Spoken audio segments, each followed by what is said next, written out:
Hello, hello. Let's talk a little more about colors today. But this time we will go to the family room or the dining area. That's one of my favorite places to look at when I'm working on a home. Because that for me is the place where everybody comes together to sit down, maybe watch TV or have dinner together or whatever other family time you decide to have. It's pretty much the central area for that, of course, other than the kitchen. But these are the two primary spaces that we tend to spend more time as a family, right? And the colors here are going to be so important. And this is something you can start looking at soon after this particular video is done. This is an area that you want to be warm and welcoming, inviting to be precise. Because then it is having the effect of bringing the people together a lot more easily and with less effort than if you have to like literally pull everybody down into that particular area, right? So let me share some of the things that don't work here, and then I will share with what will work here, right?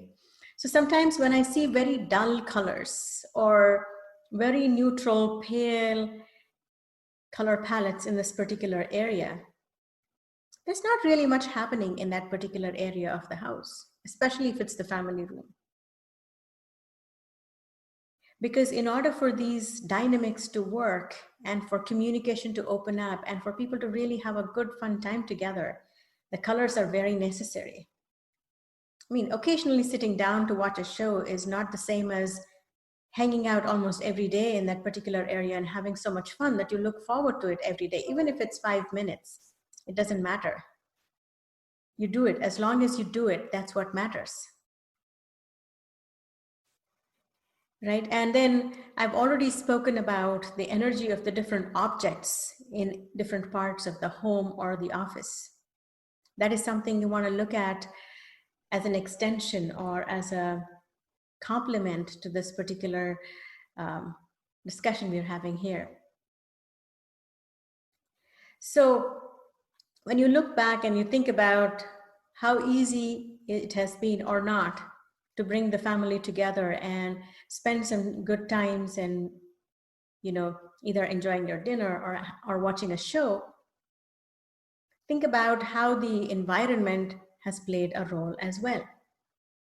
So like I said, if the colors are dull and very neutral and not very inviting, and you know, it even includes the different objects such as art and flowers and crystals and other things that you might be having in that space.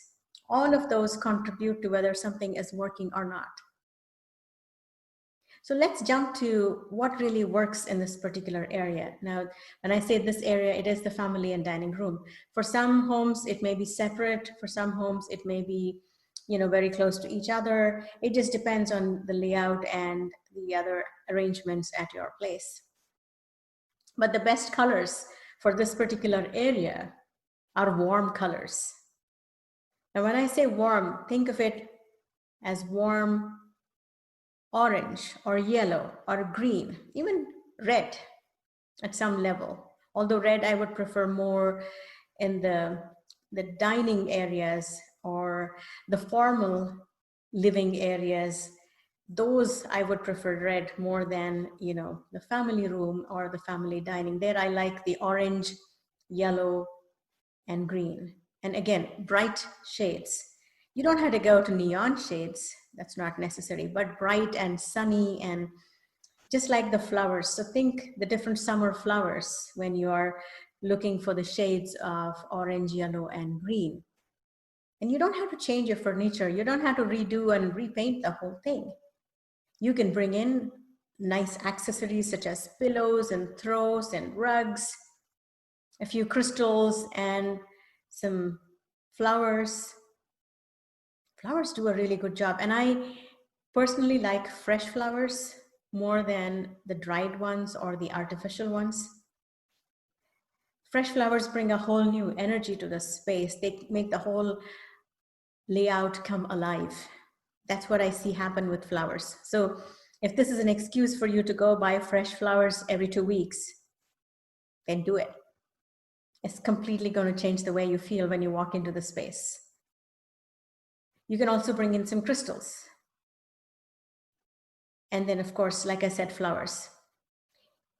You can also bring in some glitter and sparkles if you're like me and you like something shiny here and there. You don't have to overdo anything.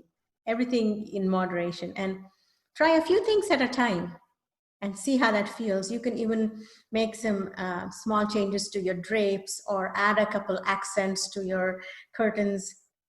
There's so many different places that these things can start coming in. Pillows seem to be the easiest to start with just because they're so mobile, so versatile, and can be used in so many different ways. So try these new colors. Even a nice rug in the area will make such a huge difference. In fact, I like to even play with cutlery and things like that. You know, plates. I have different color plates and bowls and of different sizes. So instead of having everything the same color or the same design, I like to bring in different color. They're all from the same type, but they're all different colors. So for me, that's a lot of fun, mixing and matching. There's a lot of harmony in it and variety in it, and that's what I like to go for. So take a look at what's going on in that particular space and how you can bring in some sunshine into that space. So that way it is welcoming, inviting, and warm for everybody in your home. And also for those people that come over and visit you, they will feel a difference and shift in the energy as well. Let me know how this adventure goes. Share some pictures, share some findings. What did you find and what changed when you made some of these shifts? I would love to hear from you. Keep me posted, and I will see you on the next video.